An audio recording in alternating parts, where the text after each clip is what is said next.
1938. L'Europe au bord du gouffre. Pendant que les tambours de guerre résonnent, une compétition audacieuse défie l'obscurité. La 3e Coupe du monde de football en France. Des champions sud-américains absents, une Autriche disparue, une Italie fasciste assoiffée de gloire. Entre boycott politique et exploits légendaires, ce mondial devient le symbole d'un monde en train de basculer. Bienvenue sur Football Archive. Abonnez-vous et activez la cloche pour ne rien manquer de cette histoire épique. Chapitre 1. L'ombre de la guerre et les préparatifs d'un mondial impossible, l'année 1938. Le monde retient son souffle. En Europe, les démocraties tremblent face à la montée des fascismes. Adolf Hitler vient d'annexer l'Autriche en mars lors de l'Anschluss, Mussolini parade en Italie et la guerre civile espagnole fait rage depuis 2 ans. Dans ce contexte explosif, organiser une Coupe du monde de football semble une folie absolue. Pourtant, la France, pays hôte désigné en 1936, refuse de céder à la peur. Le football, ce sport universel qui unit les peuples, doit survivre coûte que coûte. Mais les défis sont colossaux. Dès l'annonce de la compétition, les controverses éclatent. L'Uruguay, double champion du monde en 1930 et vainqueur olympique à plusieurs reprises, annonce son boycott. La raison? Une profonde rancœur. En 1934, les nations européennes avaient boudé le premier mondial organisé en Uruguay, obligeant les Sud-Américains à traverser l'Atlantique pour défendre leur titre en Italie. Aujourd'hui, l'Uruguay rend l'appareil.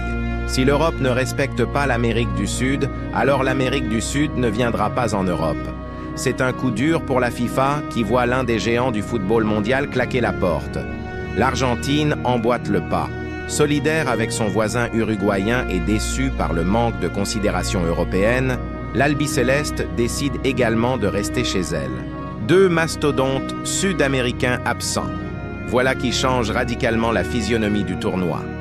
Le football sud-américain, réputé pour sa technique flamboyante et son style offensif, manquera cruellement à cette édition. La Coupe du monde 1938 sera donc essentiellement une affaire européenne avec quelques nations exotiques venues représenter les autres continents. Mais le drame le plus poignant survient quelques mois avant le coup d'envoi. En mars 1938, Hitler envahit l'Autriche. L'Anschluss est proclamé. Du jour au lendemain, l'Autriche cesse d'exister en tant que nation indépendante. Son équipe nationale, qui s'était qualifiée pour le mondial, est purement et simplement dissoute. Les joueurs autrichiens, parmi les meilleurs d'Europe, avec leur célèbre Wunder Team, qui avait brillé dans les années 1930, sont forcés de rejoindre l'équipe allemande ou de renoncer à la compétition. Certains refusent catégoriquement de porter le maillot nazi. Matthias Sindelar, la star autrichienne, le meneur de jeu génial surnommé Mozart du football, décline l'invitation allemande. Il préfère l'exil intérieur plutôt que de servir la propagande hitlérienne. Son destin sera tragique. Il mourra mystérieusement quelques mois plus tard, retrouvé mort dans son appartement viennois dans des circonstances troubles.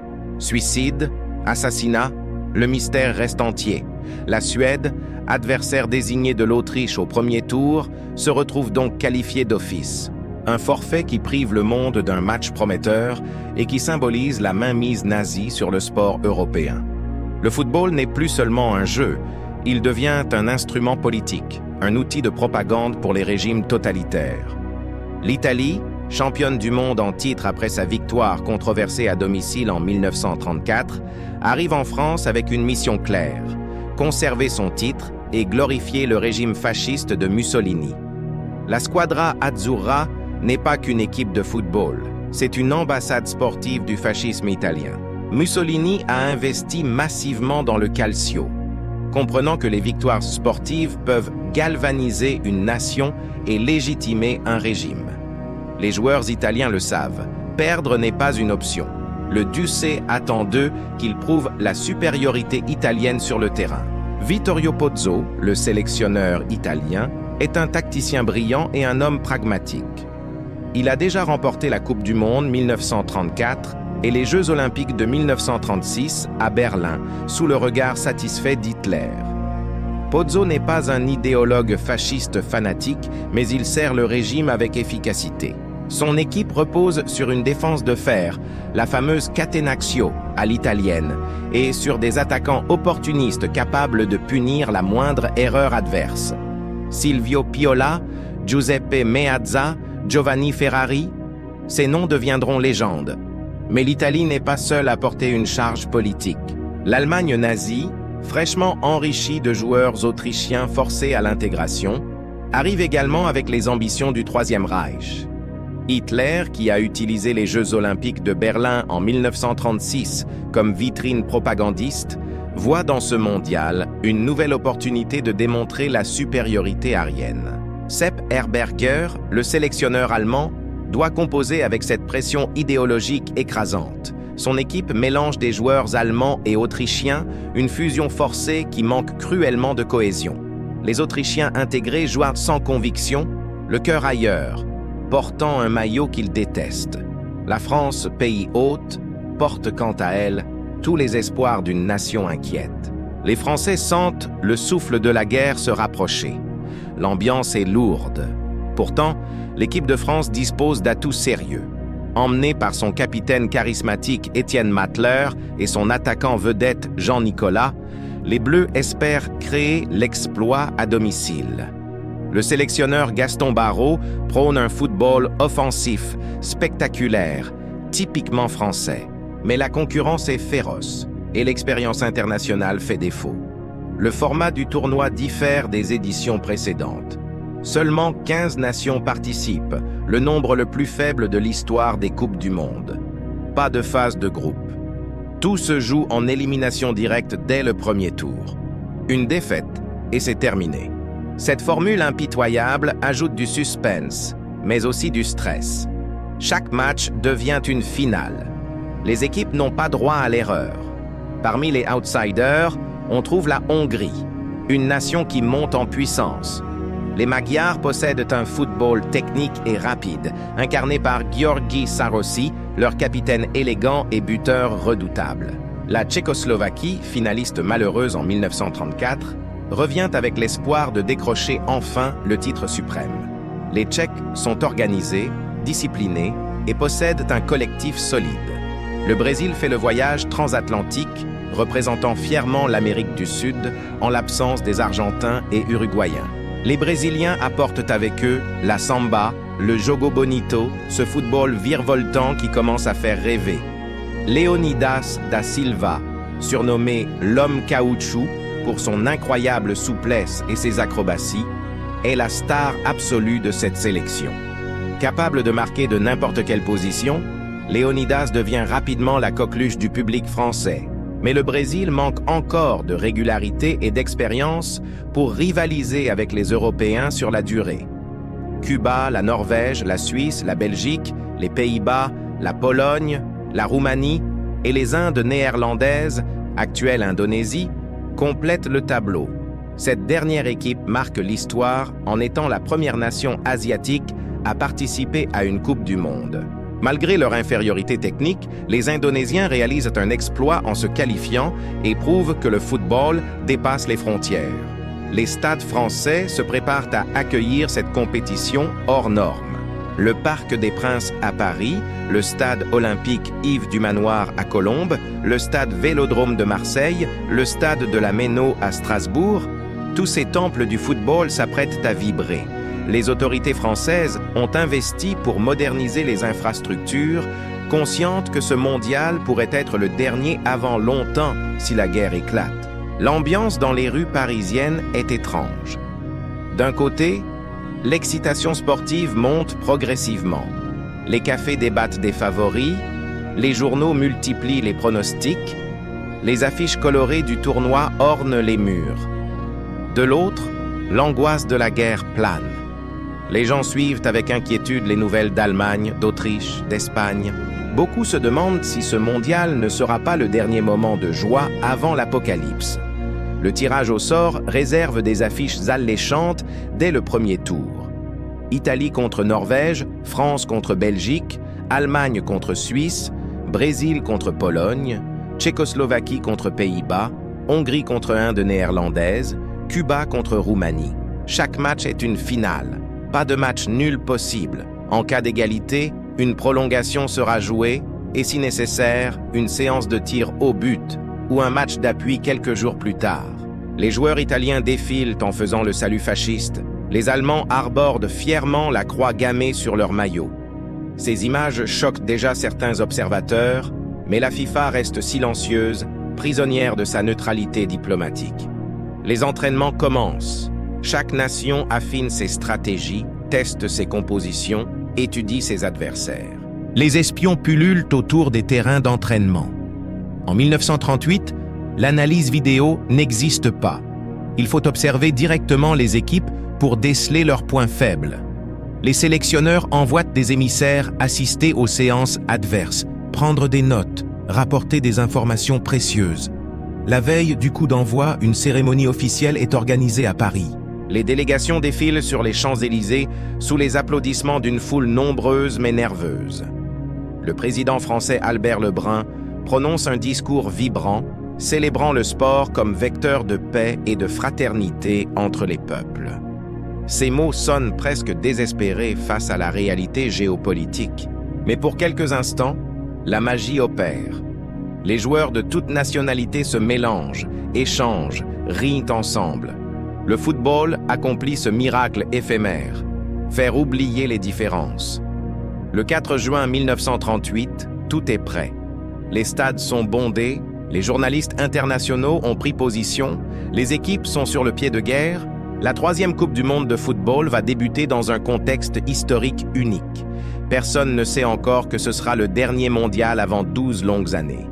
Personne n'imagine que certains de ces joueurs périront dans les tranchées et les camps quelques mois plus tard.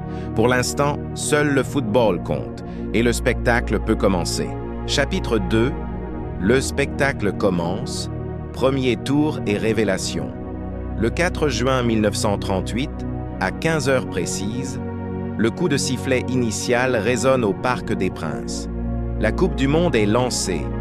Le premier match oppose l'Allemagne nazie à la Suisse dans une rencontre qui promet déjà du spectacle.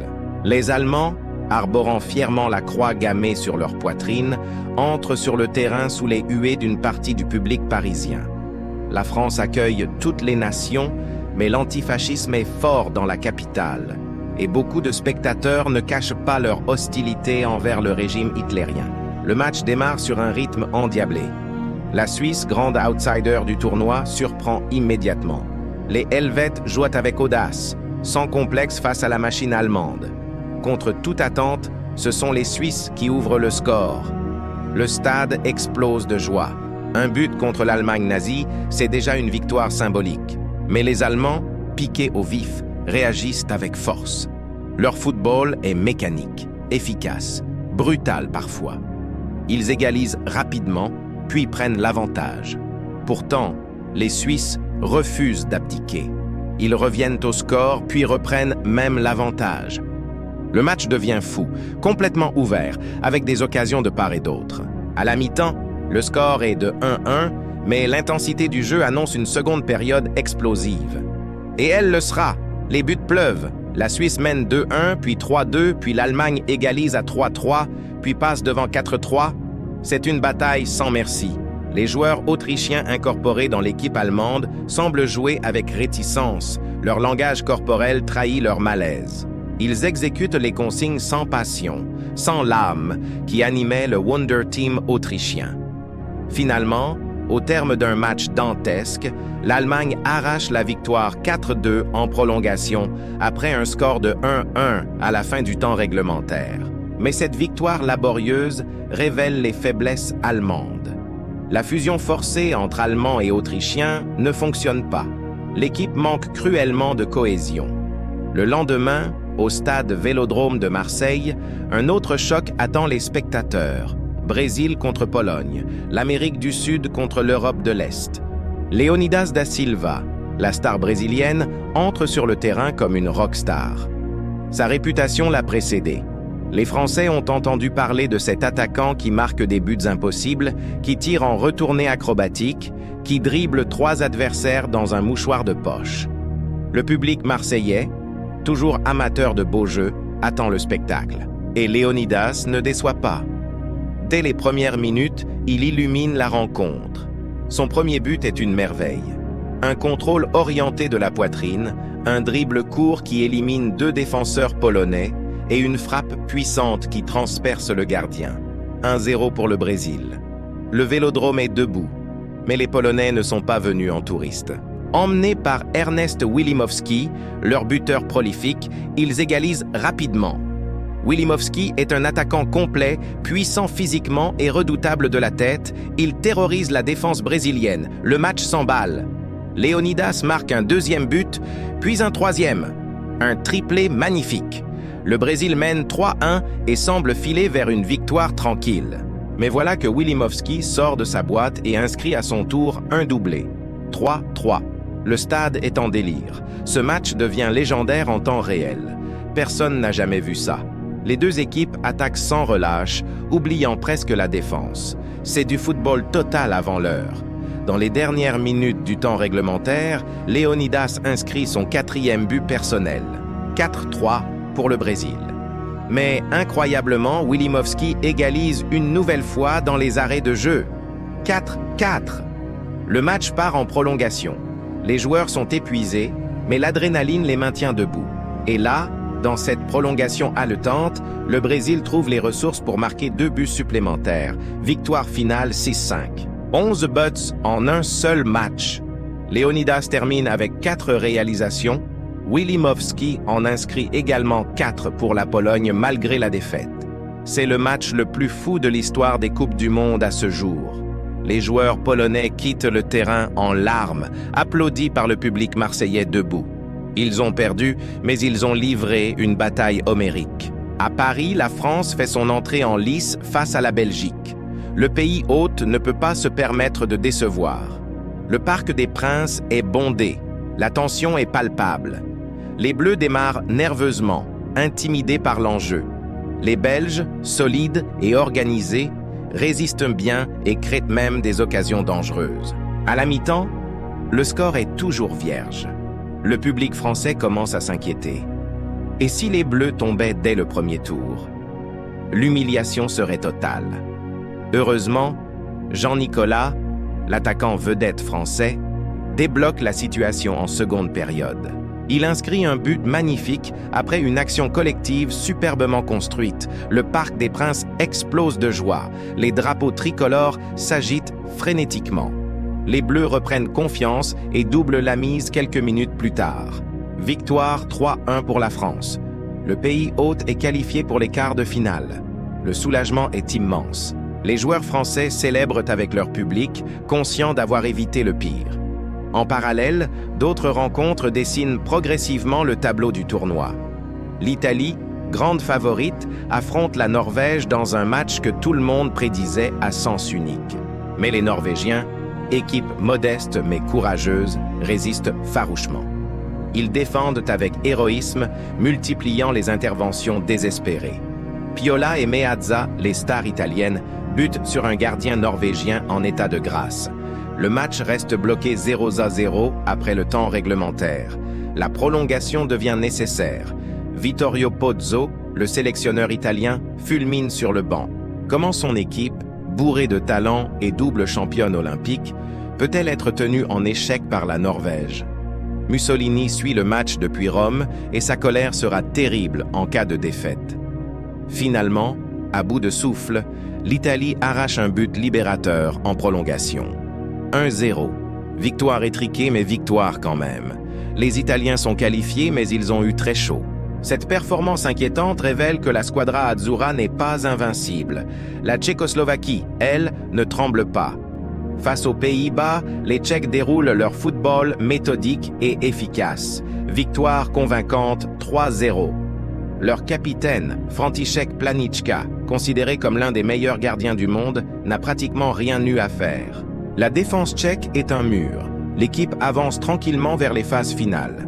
La Hongrie écrase les Indes néerlandaises 6-0, un résultat attendu vu le fossé technique entre les deux sélections. Les Asiatiques ont fait le voyage pour l'honneur, mais ils subissent une correction. György Sarosi, le capitaine hongrois, inscrit 2 buts et démontre toute son élégance. La Hongrie s'installe comme un sérieux outsider, capable de créer la surprise. Cuba affronte la Roumanie dans un match âprement disputé. Les Cubains, premiers représentants des Caraïbes en Coupe du Monde, jouent avec un enthousiasme communicatif. Leur football est rugueux, physique, mais aussi technique. Ils neutralisent les Roumains et arrachent un match nul 3-3 après prolongation. Un match d'appui devra être organisé pour départager les deux équipes. C'est la première fois qu'une telle situation se produit dans l'histoire du tournoi. Quelques jours plus tard, le match d'appui a lieu. Cuba, porté par un extraordinaire esprit collectif, réalise l'exploit. Victoire 2-1 contre la Roumanie. Les Cubains sont en quart de finale. C'est une sensation absolue. Personne n'aurait parié un centime sur cette équipe exotique avant le tournoi. Leur qualification prouve que le football peut réserver des surprises magnifiques. Les quarts de finale se dessinent donc. France contre Italie, Brésil contre Tchécoslovaquie, Hongrie contre Suisse, Suède contre Cuba. 4 affiches prometteuses, 4 batailles à mort. Chaque équipe sait qu'elle n'est plus qu'à 3 victoires du titre mondial. Le France-Italie devient immédiatement le match du tournoi. Le pays hôte face aux tenants du titre. La démocratie contre le fascisme. Le Parc des Princes affiche complet plusieurs jours avant la rencontre. Les journaux français titrent sur « Le match du siècle ». L'équipe de France, portée par son public, croit en ses chances. Les Italiens, eux, arrivent avec leur arrogance habituelle, leur certitude d'être supérieurs. Le 12 juin 1938, par une chaude après-midi parisienne, le coup d'envoi est donné. L'ambiance est électrique. Les Bleus attaquent d'entrée, poussés par les 50 000 spectateurs déchaînés. Chaque ballon récupéré par un Français déclenche un tonnerre d'applaudissements. Les Italiens, surpris par l'intensité française, reculent. Leur célèbre défense de fer, réputée impénétrable, est bousculée. Et contre toute attente, la France ouvre le score. Jean-Nicolas, encore lui, trompe le gardien italien d'une frappe précise. Le Parc des Princes devient fou. Les joueurs français s'enlacent, le public chante la Marseillaise à tue-tête. Mener face à l'Italie, c'est déjà historique. Les minutes passent et les Bleus tiennent bon. À la mi-temps, le score est toujours de 1-0. L'exploit semble possible, mais Vittorio Pozzo connaît son métier. À la pause, il remotive ses troupes, ajuste sa tactique. Il rappelle à ses joueurs ce qui les attend en cas de défaite. La colère de Mussolini, l'humiliation nationale, la fin de leur carrière peut-être. Le message passe. En seconde période, l'Italie monte en puissance. Le jeu se durcit, les contacts deviennent plus violents. L'arbitre laisse jouer, tolérant une brutalité qui serait sanctionnée aujourd'hui. Piola égalise pour l'Italie à la 51e minute. 1-1. Le Parc des Princes se tait brutalement, comme assommé. Les Français tentent de réagir, mais l'équipe italienne a pris le contrôle du match. Leur expérience fait la différence. À 10 minutes de la fin, Piola inscrit un second but. 2-1 pour l'Italie. Le rêve français s'écroule. Les joueurs bleus sont épuisés physiquement et moralement. Ils ont tout donné, mais ça n'a pas suffi. Score final, 3-1 pour l'Italie après un 3e but italien dans les dernières secondes. Le public français quitte le stade en silence, certains en larmes. Les joueurs bleus, effondrés, saluent quand même leurs supporters. Ils ont été dignes, valeureux, mais insuffisants face à une machine de guerre italienne rodée et impitoyable. La France est éliminée à domicile. C'est une terrible déception nationale. Les Italiens, eux, célèbrent sobrement. Ils sont professionnels, concentrés sur leur objectif, conserver le titre. Pozzo sait que le plus dur reste à venir, mais son équipe a montré sa capacité à souffrir puis à renverser une situation délicate. C'est la marque des grands champions. Au même moment, à Bordeaux, le Brésil affronte la Tchécoslovaquie dans un duel de style. Les Brésiliens avec leur football flamboyant, technique, imprévisible. Les Tchèques avec leur rigueur tactique, leur discipline collective, leur solidité défensive. Léonidas contre Planichka, l'attaque contre la défense, le flair contre la méthode. Le match démarre prudemment. Les deux équipes se jaugent, se respectent. Puis, progressivement, le spectacle monte en intensité. Leonidas multiplie les dribbles, les accélérations fulgurantes. Il met la défense tchèque à rude épreuve. Mais Planička veille. Le gardien tchèque réalise des arrêts prodigieux, repoussant l'inévitable encore et encore. Finalement, le Brésil trouve la faille. Leonidas, évidemment, qui marque d'une reprise acrobatique somptueuse. Son 5e but du tournoi. Il est le meilleur buteur de la compétition et devient l'idole du public français. Mais les Tchèques égalisent rapidement sur un coup franc magnifiquement tiré. 1-1 à la fin du temps réglementaire. Prolongation. Dans le temps additionnel, les deux équipes sont au bord de l'épuisement. Le soleil de Bordeaux a tapé fort toute l'après-midi. Les joueurs titubent presque. Et c'est dans ce contexte que le Brésil inscrit le but de la qualification. Victoire 2-1. Leonidas et ses coéquipiers sont en demi-finale. C'est une première pour le football sud-américain dans ce tournoi. Les Brésiliens dansent sur la pelouse, célébrant ce moment historique. Le Jogo Bonito continue sa route. La Hongrie élimine tranquillement la Suisse 2-0, confirmant son statut d'outsider sérieux. Sarossi continue d'impressionner par son élégance et son efficacité. Les Hongrois jouent un football moderne, rapide, technique. Ils deviennent une menace réelle pour les favoris. Enfin, la Suède met fin au rêve cubain. Les Caraïbéens, épuisés par leur parcours incroyable et le match d'appui épuisant contre la Roumanie, s'inclinent 8-0. Une correction sévère qui ne ternit pas leur exploit d'avoir atteint les quarts de finale. Les Cubains repartent la tête haute, acclamés par tous pour leur courage et leur panache. Les demi-finales sont donc fixées. Italie contre Brésil d'un côté, Hongrie contre Suède de l'autre. Deux chocs prometteurs, deux duels de philosophie footballistique différentes. Le titre mondial va se jouer entre ces quatre nations. Le 16 juin 1938, à Marseille, l'Italie retrouve le Brésil dans ce qui s'annonce comme le match du tournoi. Deux équipes offensives, deux styles diamétralement opposés. L'efficacité italienne contre la magie brésilienne, Leonidas contre Piola, Pozzo contre Pimenta. Mais coup de théâtre avant le match, le sélectionneur brésilien décide de laisser Leonidas sur le banc. La star, meilleur buteur du tournoi, est préservé en vue d'une hypothétique finale. C'est une décision incroyable, incompréhensible pour beaucoup. Priver son équipe de son meilleur joueur en demi-finale, c'est jouer avec le feu. Et effectivement, sans Leonidas, le Brésil perd de sa superbe. L'équipe semble orpheline, désorganisée. L'Italie en profite pour imposer son jeu physique, rugueux, parfois limite. Les Italiens jouent sur le fil, multiplient les contacts durs, testent les limites de l'arbitrage. Le Brésil tente de répondre par le jeu, par la technique, mais se heurte au mur défensif italien. Colaussi ouvre le score pour l'Italie. 1-0. Le Brésil égalise sur un magnifique but collectif, prouvant que même sans Leonidas, la sélection possède du talent. Mais Piola, le buteur de fer italien, inscrit 2 buts en seconde période.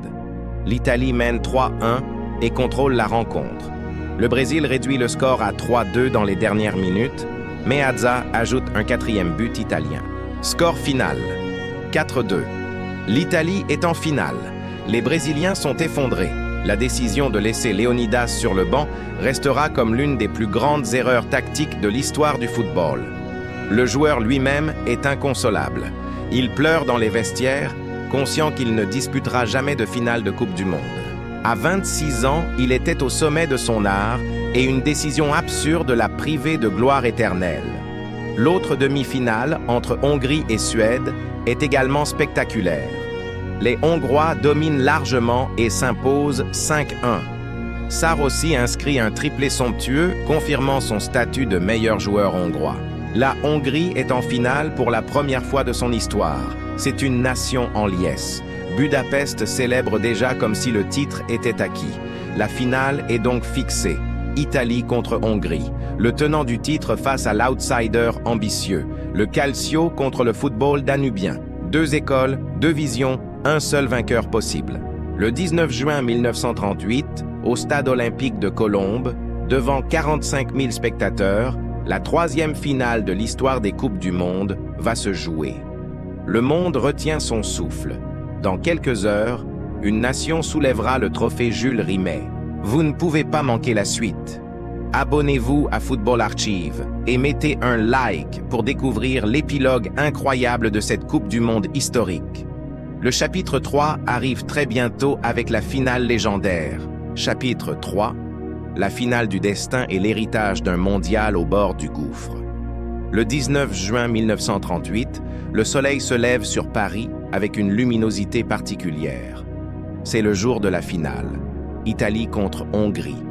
Le stade olympique Yves du Manoir de Colombes, ce temple du sport français qui avait accueilli les Jeux olympiques de 1924, s'apprête à vivre son plus grand moment. 45 000 spectateurs vont se presser dans les tribunes pour assister au couronnement d'un champion du monde. L'atmosphère dans les rues parisiennes est électrique. Bien que la France soit éliminée, le public français s'est pris de passion pour ce tournoi. Les cafés débordent dès le matin, les conversations tournent toutes autour du match. Qui va gagner? L'Italie favorite et expérimentée ou la Hongrie séduisante et offensive? Les paris vont bon train. Les journaux tirent sur le choc des titans ou la finale de tous les dangers. Dans le camp italien, Vittorio Pozzo impose une discipline de fer. Ses joueurs sont enfermés dans leur hôtel depuis la veille, coupés du monde extérieur. Pas question de laisser la moindre distraction perturber la préparation. Pozzo connaît l'enjeu. Gagner cette finale, c'est entrer définitivement dans l'histoire, comme la première nation à conserver son titre mondial. C'est aussi offrir à Mussolini la victoire propagandiste qui l'attend. Le Duce a envoyé plusieurs télégrammes à l'équipe, rappelant que l'Italie entière compte sur eux, que leur devoir patriotique est de triompher pour la gloire du régime fasciste. Les joueurs italiens ressentent cette pression écrasante. Giuseppe Meazza, le capitaine et star de l'équipe, tente de détendre l'atmosphère avec quelques blagues, mais la tension est palpable. Silvio Piola, le buteur prolifique auteur de 5 buts dans le tournoi, reste silencieux, concentré sur sa mission. Giovanni Ferrari, le milieu de terrain élégant, vérifie une dernière fois son équipement. Chacun sait que ce match peut faire basculer sa vie dans un sens ou dans l'autre. Côté hongrois, l'ambiance est différente. György Sarossi, le capitaine et meilleur joueur de l'équipe, rayonne de confiance. Les Magyars ont séduit tout au long du tournoi avec leur football technique, rapide, spectaculaire.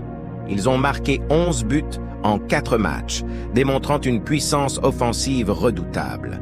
Leur demi-finale écrasante contre la Suède, 5-1, a impressionné tous les observateurs. Les Hongrois croient en leur destin. Ils se voient déjà champions du monde. Le sélectionneur hongrois Alfred Schaffer a instillé un optimisme prudent dans son groupe. Il sait que l'Italie est une équipe redoutable, aguerrie, championne en titre. Mais il sait aussi que ses joueurs possèdent le talent et la fraîcheur pour créer l'exploit. Son plan de jeu est clair. Attaquer d'entrée, mettre la défense italienne sous pression, marquer vite pour déstabiliser l'adversaire. La Hongrie ne jouera pas la défense. Ce sera l'attaque ou rien. À 13h, les délégations quittent leurs hôtels respectifs. Les bus traversent Paris sous escorte policière. Des milliers de supporters ont envahi les abords du stade depuis le matin. Des drapeaux italiens et hongrois flottent partout. Des groupes de chants rivalisent de volume. L'ambiance est festive mais survoltée. Quelques incidents éclatent entre supporters fascistes italiens et antifascistes français, mais la police intervient rapidement. À 14h30, les équipes pénètrent sur la pelouse pour l'échauffement. Le stade est déjà plein. Les gradins forment une mosaïque de couleurs. Le soleil de juin tape fort, la température avoisine les 28 degrés. Les conditions seront éprouvantes physiquement. Les joueurs testent la pelouse, parfaitement entretenue. Tout est prêt pour le grand spectacle. À 15h précises, les hymnes nationaux retentissent.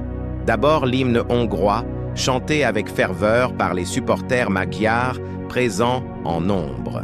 Puis l'hymne italien, accompagné de saluts fascistes ostentatoires de la part des joueurs et des officiels italiens. Une partie du public siffle, mais la majorité respecte le protocole. Les capitaines, Meazza et Sarossi, échangent une poignée de main au centre du terrain. Les regards sont déterminés, les mâchoires serrées. Il n'y a plus de place pour l'amitié, c'est la guerre. L'arbitre, Georges Capdeville, un Français, donne le coup d'envoi à 15h05. Immédiatement, la Hongrie met son plan à exécution. Les Magyars attaquent en trombe, cherchant à marquer rapidement. Leur football est virevoltant, technique, avec des passes courtes millimétrées. Sarossi orchestre le jeu en meneur inspiré. L'Italie recule, absorbe la pression, fidèle à sa philosophie défensive. Les premières minutes sont à sens unique. La Hongrie monopolise le ballon, crée des occasions, teste le gardien italien Aldo Olivieri à plusieurs reprises. Le portier transalpin réalise 2 arrêts importants, maintenant son équipe à flot. Pozzo, sur le banc, hurle des consignes à ses joueurs. « Patience! Tenez bon! Ils vont se fatiguer !» Et effectivement, après ce démarrage tonitruant, la Hongrie commence à s'essouffler légèrement. L'Italie en profite pour sortir de sa zone et lancer quelques contre-attaques. À la 16e minute, sur une transition rapide, Gino Colossi, l'ailier italien, se présente seul face au gardien hongrois Antal Sabo. Frappe tendue, but! 1-0 pour l'Italie. Contre le cours du jeu, la squadra Azzurra prend l'avantage. Le stade explose en 2 camps. Les supporters italiens hurlent de joie, agitant leurs drapeaux frénétiquement. Les Hongrois sont sonnés, incrédules. Ils ont dominé, créé les meilleures occasions, et ils se retrouvent menés au score. C'est le football dans toute sa cruauté. L'efficacité prime sur la possession. Sarossi tente de remobiliser ses troupes. Les Hongrois repartent à l'assaut, plus déterminés encore.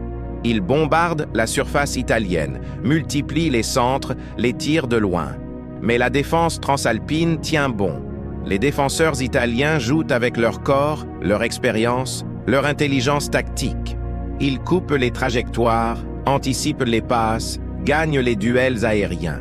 À la 35e minute, nouveau coup dur pour la Hongrie. Sur un corner italien mal dégagé, le ballon revient sur Silvio Piola à l'entrée de la surface. Le buteur italien contrôle, ajuste, frappe. Le ballon prend une trajectoire vicieuse, trompe Szabo et finit au fond des filets. 2-0 pour l'Italie. La finale bascule. Les joueurs hongrois s'écroulent moralement. Mener de 2 buts en finale, c'est quasi insurmontable. Pourtant, ils refusent d'abandonner. Juste avant la mi-temps, à la 42e minute, Pál Titkos réduit le score pour la Hongrie. 2-1. L'espoir renaît. Les Magyars retrouvent un second souffle. Ils attaquent jusqu'au coup de sifflet de la pause, cherchant l'égalisation. Mais Olivieri veille, repoussant 2 nouvelles tentatives hongroises. À la mi-temps, les vestiaires sont 2 univers opposés. Chez les Italiens, Pozzo reste prudent malgré l'avantage. Il connaît la capacité de la Hongrie à renverser des situations. Il demande à ses joueurs de continuer à défendre solidement et de tuer le match à la première occasion. Chez les Hongrois, Schaffer tente de remotiver ses troupes. Il leur rappelle qu'ils ne sont qu'à un but de l'égalisation, que tout est encore possible. Sarossi prend la parole et galvanise ses coéquipiers. « On va les avoir. On va devenir champion du monde. Croyez-y jusqu'au bout. » La seconde période démarre sur un rythme dément. La Hongrie jette toutes ses forces dans la bataille. C'est une vague rouge et verte qui déferle sur la défense italienne. Les Hongrois jouent va-tout, prenant tous les risques. Sarossi est partout, multipliant les appels de balles, les passes décisives. Mais la défense italienne résiste héroïquement. Pietro Rava et Alfredo Foni, les arrières centraux, sont impériaux. Ils dégagent tout ce qui passe, parfois n'importe comment, mais efficacement. Les minutes s'égrènent. 55e minute, 60e minute, 65e minute. Le score ne bouge pas. La tension devient insoutenable.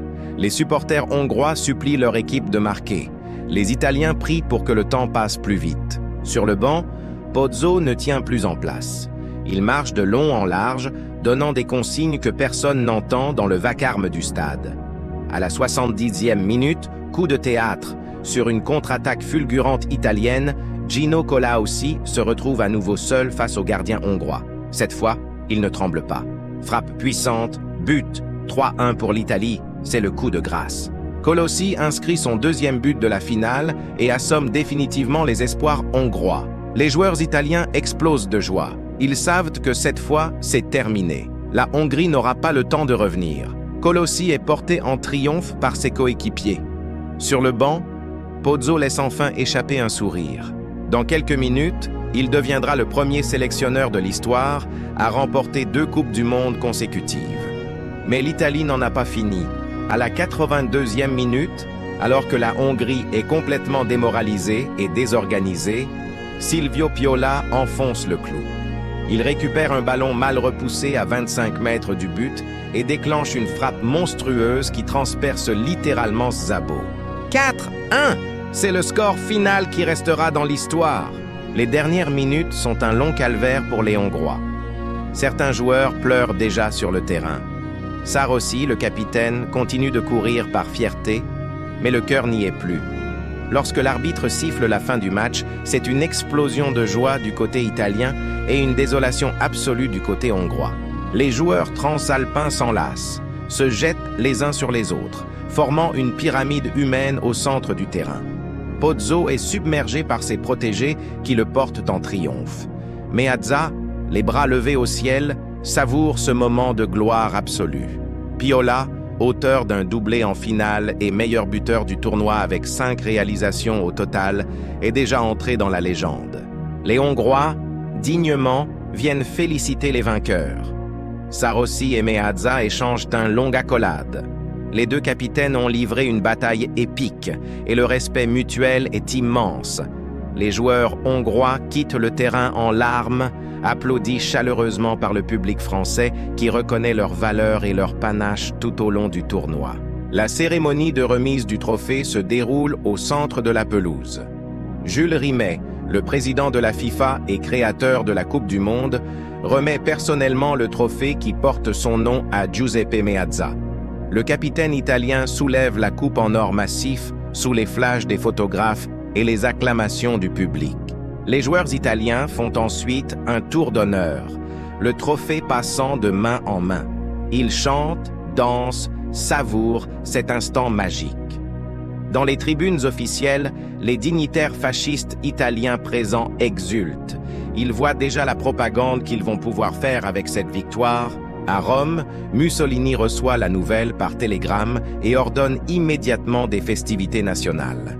L'Italie fasciste vient de prouver sa supériorité sportive. C'est du pain béni pour le régime. Mais au-delà de l'aspect politique, cette finale restera comme l'une des plus belles de l'histoire. Le spectacle a été au rendez-vous. 8 buts, du suspense, du drame, de la technique, de l'émotion. Le football a été le grand gagnant de cette journée. Dans les jours suivants, les équipes repartent progressivement vers leurs pays respectifs. L'Italie organise un défilé triomphal à Rome. Des centaines de milliers de personnes envahissent les rues pour acclamer leurs héros. Mussolini reçoit l'équipe en personne et décore chaque joueur. La propagande fasciste exploite à fond cette victoire, présentant le triomphe sportif comme la preuve de la supériorité du régime. Des affiches, des timbres, des films documentaires sont produits pour célébrer l'événement. La Hongrie rentre dans une ambiance beaucoup plus sombre. Malgré la fierté d'avoir atteint la finale, la défaite est vécue comme un traumatisme national. Les joueurs sont accueillis avec respect, mais aussi avec une certaine déception. Budapest espérait tant ce titre mondial. Il faudra attendre 1954 pour que la Hongrie retrouve une finale de Coupe du Monde, avec le légendaire 11 d'or qui perdra tragiquement face à l'Allemagne.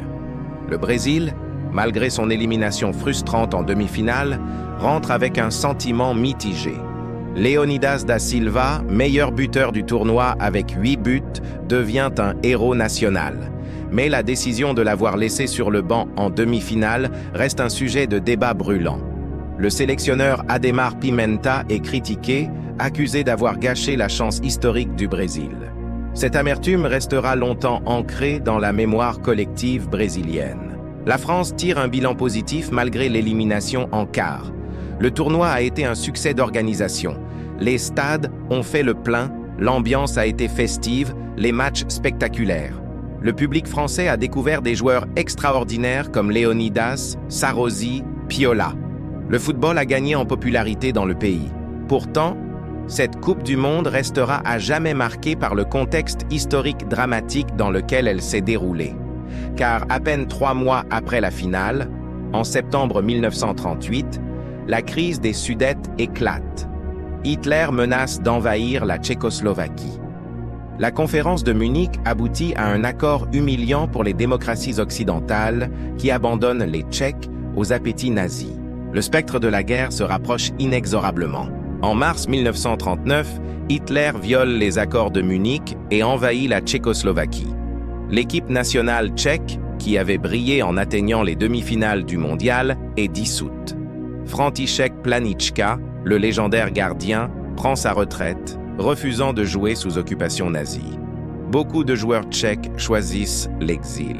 Le 1er septembre 1939, Hitler envahit la Pologne. C'est le début de la Seconde Guerre mondiale. Le football européen s'arrête brutalement. Les championnats sont suspendus, les joueurs sont mobilisés, les stades transformés en casernes ou en hôpitaux. Ernest Wilimowski, le formidable buteur polonais auteur de 4 buts contre le Brésil, survit à la guerre de justesse, contraint de jouer pour des équipes allemandes sous la contrainte. Matthias Sindelar, la star autrichienne qui avait refusé de jouer pour l'Allemagne nazie, est retrouvé mort dans son appartement viennois en janvier 1939. Les circonstances de sa mort restent mystérieuses. Suicide au monoxyde de carbone, assassinat déguisé, personne ne saura jamais vraiment. Ce qui est certain, c'est que Sindelar a payé de sa vie son refus de se soumettre au régime nazi. De nombreux autres joueurs de la Coupe du Monde 1938 périront dans les années suivantes. Certains tombent au combat, d'autres dans les camps de concentration, d'autres encore dans les bombardements. Le football devient une préoccupation dérisoire face à l'horreur de la guerre totale. La prochaine Coupe du Monde ne se tiendra qu'en 1950, 12 ans plus tard. Une génération entière de footballeurs aura perdu ses plus belles années à la guerre. Le Brésil organisera ce mondial de la reconstruction dans un monde profondément transformé. L'Europe, ravagée par 6 années de conflit, mettra du temps à retrouver sa splendeur footballistique. Rétrospectivement, la Coupe du Monde 1938 apparaît comme le dernier moment d'insouciance avant la catastrophe. C'était le dernier éclat de lumière avant les années noires. Ces 3 semaines de juin 1938, où le monde entier s'est rassemblé autour d'un ballon rond, semblent aujourd'hui presque irréelles, comme un rêve éphémère au bord du gouffre. Les images en noir et blanc de cette compétition, conservées précieusement dans les archives, témoignent d'une époque révolue. On y voit des joueurs en culottes courtes, des ballons lourds et mal gonflés, des terrains boueux, des arbitres en costume cravate. Le football de 1938 semble primitif comparé à celui d'aujourd'hui. Pourtant, l'essence du jeu était déjà là. La passion, le drame, l'exploit, l'émotion. Vittorio Pozzo reste le seul sélectionneur de l'histoire à avoir remporté 2 Coupes du Monde consécutives. Après la guerre, il continuera à entraîner l'équipe d'Italie jusqu'en 1948, mais ne retrouvera jamais la gloire des années 1930. Il terminera sa carrière comme journaliste et consultant, respecté de tous pour son intelligence tactique et son professionnalisme. Il meurt en 1968 à l'âge de 82 ans, auréolé de sa légende. Giuseppe Meazza deviendra l'un des plus grands joueurs italiens de tous les temps. Le stade de l'Inter Milan et de l'AC Milan porte aujourd'hui son nom. Le San Siro est officiellement nommé Stadio Giuseppe Meazza. C'est la plus belle reconnaissance pour celui qui fut le capitaine des 2 victoires mondiales italiennes. Silvio Piola terminera sa carrière avec un record incroyable, 274 buts en Serie A, un record qui tiendra pendant plus de 60 ans avant d'être battu. Son nom reste gravé au panthéon du football italien. Leonidas da Silva sera surnommé le Diamant Noir et restera une icône du football brésilien. On lui attribue l'invention du bicycle kick, ce geste acrobatique si spectaculaire. Même s'il n'a jamais remporté la Coupe du Monde, son influence sur le football brésilien est immense. Il ouvre la voie aux futures légendes: Garrincha, Pelé, Ronaldo, Ronaldinho, Neymar. Tous sont les héritiers de Leonidas. György Sarósi poursuivra sa carrière en Hongrie, puis deviendra entraîneur. Il formera la génération dorée hongroise des années 1950, celle de Puskás, Kocsis et Czibor, qui dominera le football européen avant de perdre tragiquement en finale 1954. Sarossi transmet son savoir, perpétuant ainsi l'école hongroise du beau jeu.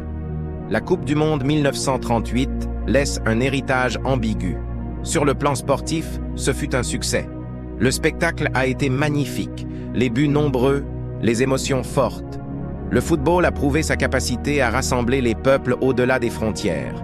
Mais sur le plan humain et politique, cette compétition reste à jamais associée à l'ombre de la guerre, à la montée des fascismes, à la fin d'une époque.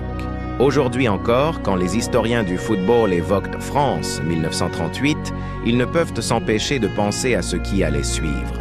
Ce mondial devient alors une métaphore poignante.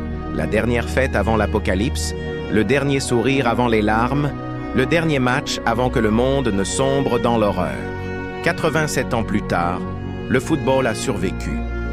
Il est devenu le sport le plus populaire de la planète, rassemblant des milliards de personnes à chaque Coupe du Monde.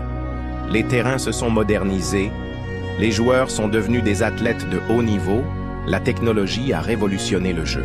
Mais l'essentiel reste inchangé. 22 joueurs, un ballon, 2 buts, et la magie opère toujours.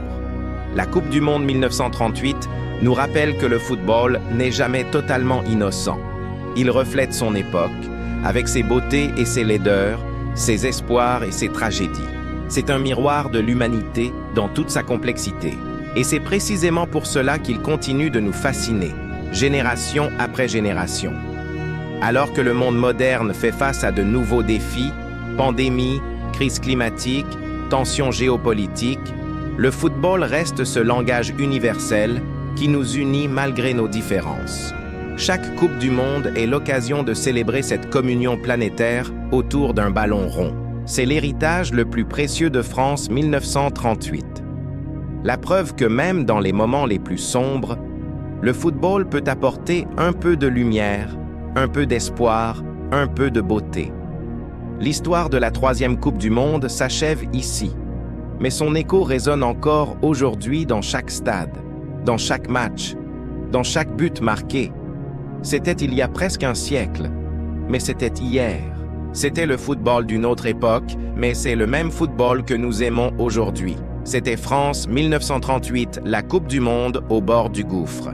Et voilà, l'histoire incroyable de la Coupe du Monde 1938 est terminée.